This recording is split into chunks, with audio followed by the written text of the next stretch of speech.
ঈদ করলাম মদিনায়, সেখান থেকে ফিরে এসে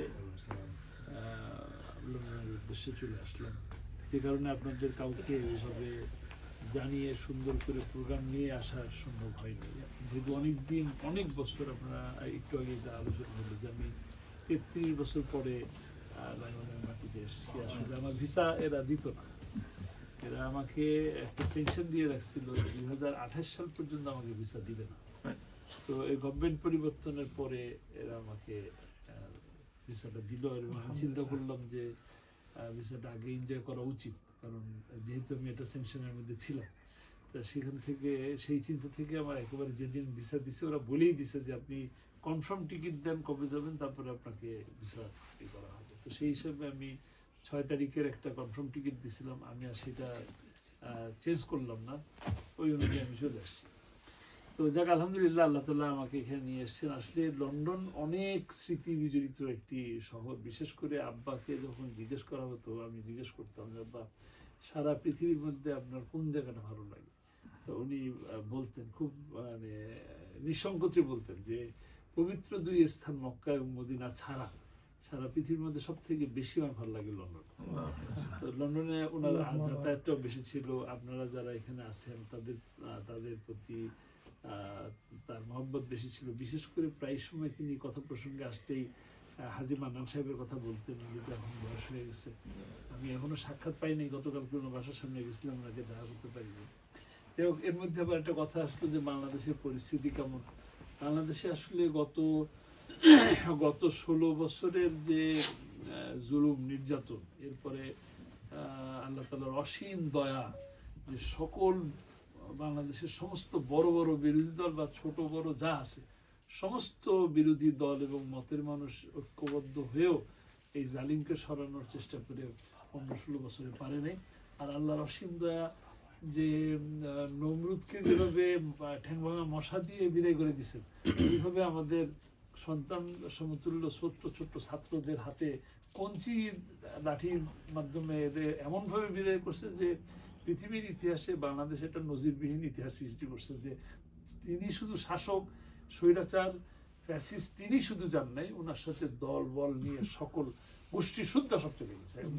আমার ধারণা মতে বাংলাদেশ থেকে আওয়ামী লীগের সর্বোচ্চ পর্যায়ের মিনিমাম 3000 নেতা ভেঙে গেছে, বাংলাদেশে তারা নাই, বিভিন্ন দেশে তারা চলে গেছে। যাই হোক আলহামদুলিল্লাহ, এরপরেও বাংলাদেশের পরিস্থিতি খুব যে একটা ভালো এটা বলা যাবে না, নানান দিকে ষড়যন্ত্র নিয়েই চলতেছে। তার মধ্যে থেকে ভালো বিষয় হলো যে গত 50-54 বছরের মধ্যে রমজানে যারাই ক্ষমতায় ছিল, রমজান মাসে দ্রব্যমূল্য কখনোই কেউ কন্ট্রোলে রাখতে পারে নাই। এবার নোবেল বিজয়ী ডক্টর মোহাম্মদ ইউনূস সাহেব তার একটা কারিশমা দেখিয়েছেন, তিনি রমজান মাসে দ্রব্যমূল্য বাড়তে দেন নাই। রমজানের পরে ঈদে যারা দেশের বাড়ি যায়, বেড়াতে যায়, তাদের বাসের টিকিট থেকে শুরু করে যেন তারা নিরাপদে যেতে পারে, আসতে পারে, এই ব্যাপারটা খুব ভালোভাবে হ্যান্ডেল করছেন এবং সেটাও সুন্দরভাবে উদযাপন করতে পারছেন মানুষজন। এরপরে অ্যাক্সিডেন্ট কম হয়েছে, বিশেষ করে রমজান মাসে পানির একটা প্রবলেম হয়, বিদ্যুতের একটা প্রবলেম হয়। এটা মসজিদে মানুষ যারা আমরা তারাবি পড়ছি, তারা তারাবি নির্বিঘ্নে যেন পড়তে পারে, সেই ব্যাপারটাও তিনি সুন্দরভাবে নজরে রাখছেন, ভালোভাবে পালন করার সুযোগ হয়েছে। সবকিছু মিলে ভালো। আবার ভালোর মধ্যে আমরা দুশ্চিন্তার মধ্যে থাকি যে আমরা কি শিয়ালের কাছে দিতে যাই, সিংহের কাছে চলে গেলাম কিনা, কোন দিকে যাই, এরকম একটা বিষয় আছে। আবার দেখা যায় যে চীনের সাথে দেখা করে আসলো, চীনের সাথে দেখা করে এসে তিস্তা ব্যারেজের ব্যাপারে একটা ভালো উদ্যোগ নেওয়া হচ্ছে, এটা আমাদের দেশের জন্য খুব ভালো হবে। সব মিলায় ভালো মন্দ আসলে আমরা বর্তমানে বসে ভবিষ্যৎ বলতে পারবো না। সব মিলে এতটুকু বলতে হবে যে অতীত গত 15-16 বছরের তুলনায় এখন বাংলাদেশের মানুষ অনেকটা ভালো আছে, স্বস্তিতে আছে।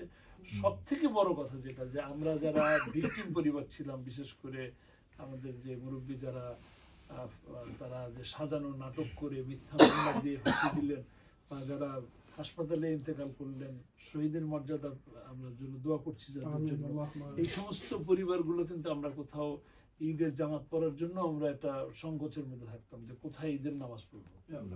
তো যেখানে ঈদের নামাজ পড়তে যেতাম সেখানে সেই কমিটি মসজিদের ইমাম খতিব তারাও একটা অস্বস্তি সেই জায়গা থেকে আলহামদুলিল্লাহ আমরা ভালো আছি যে আমরা এবার সুন্দরভাবে ঈদের জামাত পড়তে পারছি, মানুষজন আমাদের সাথে আর যত বড় মিথ্যা মামলাই দেয়া হোক না কেন, একটা সুন্দর বিষয় আমার কাছে আছে, হলো যে তারা যত বড় মিথ্যা মামলা আমাদের উপরে দিছে না কেন, মানুষ কিন্তু এই জিনিসটা বিশ্বাস করে নাই এবং আমাদেরকে কিন্তু সেই তাদের ঘৃণিত জায়গা থেকে আমাদেরকে বাংলাদেশের মানুষ দেখে না, তারা শ্রদ্ধার চোখে দেখে, সম্মানের চোখে দেখে আমাদেরকে।